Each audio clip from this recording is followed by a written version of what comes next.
உங்ககிட்ட ஒரு சின்ன கேள்வி.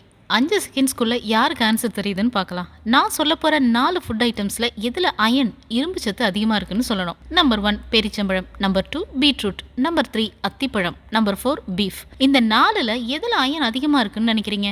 நான் பேசிட்டு இருக்கிறது எல்லாமே ஒரு 100 கிராம் அளவுக்கு தான். இந்த 4 உணவுப் பொருட்கள்லயுமே ஒரு 100 கிராம் எடுத்துக்கிட்டோம்னா கம்பேரிட்டிவ்லி எதுல அயர்ன் அதிகமா இருக்குங்கிறது தான் கேள்வி. கண்டிப்பா பாதி பேருக்கு பேரிச்சம்பழம் மனசுல தோணி இருக்கும். சில பேருக்கு பீஃப் இல்லைன்னா அத்திப்பழம் தோணி இருக்கும். அது மட்டும் இல்ல, அயர்ன் அதிகமா இருக்க ஒரு 4 உணவுப் பொருட்கள் சொல்லுங்கன்னு நம்ம யார்கிட்டயாவது கேட்டோம்னா மெஜாரிட்டியா இந்த 4 உணவுப் பொருட்கள் தான் எல்லோரோட மைண்டுக்கும் வரும். அது தப்பு இல்ல. பட் இப்போ அயர்ன் கண்டென்ட் அதிகமா இருக்க ஒரு புது லிஸ்ட் ஒன்று நான் கொடுக்கட்டுங்களா? நம்பர் 1 முருங்கைக்கீரை, நம்பர் 2 ஆட்டு சுவரொட்டி, நம்பர் 3 எள்ளுருண்டை, நம்பர் 4 கம்பு. சில பேர் ஒரு லிஸ்ட் கொடுப்பாங்க, ஸ்ட்ராபெரி, ஆப்ரிகா, டோஃபு, இதுலெல்லாம் தான் அயர்ன் அதிகமா இருக்குன்னு. பட் இது எல்லாத்தையும் விட பல மடங்கு அதிகமான இரும்பு சத்து நம்ம ஊர் எள்ளுருண்டையிலையும் முருங்கைக்கீரை பொரியல்லையும் கம்மங்கடியிலையும் ஆட்டு சுவரொட்டிலையுமே இருக்கு. சும்மா வாய் வார்த்தைக்கு சொல்லலைங்க.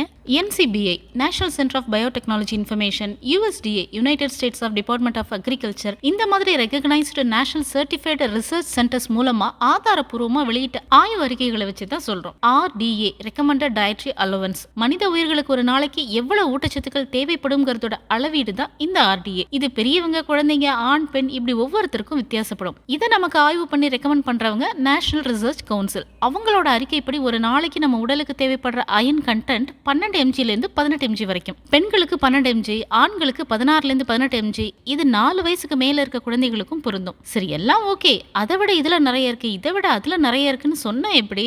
எவ்வளவு இருக்கு, ஒரு நாளைக்கு எவ்வளவு சாப்பிடணும், இதெல்லாம் தெரிஞ்சாதானே நல்லா இருக்கும். அப்படிதானே? விஷயத்துக்கு வருவோம்.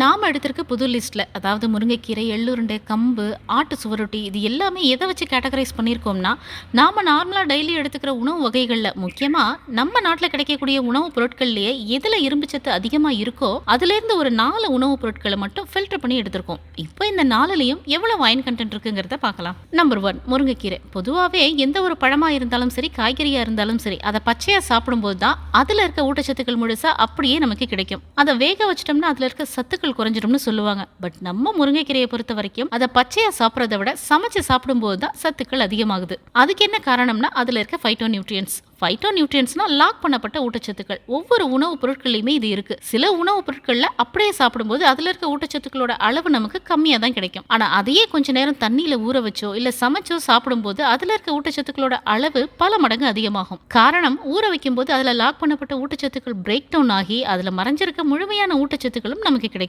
இதனாலதான் அரிசியை ஒன்னு ஊற வச்சு சமைப்பாங்க, இல்ல சமைச்ச பிறகு நைட்டு தண்ணி ஊத்தி வச்சு மறுநாள் காலையில பழைய சோறா சாப்பிடுவாங்க. இப்படி பழக்கப்படுறவங்களுக்கு சர்க்கரை நோய், உடல் பருமன் இதெல்லாம் வர்றதுக்கு வாய்ப்பே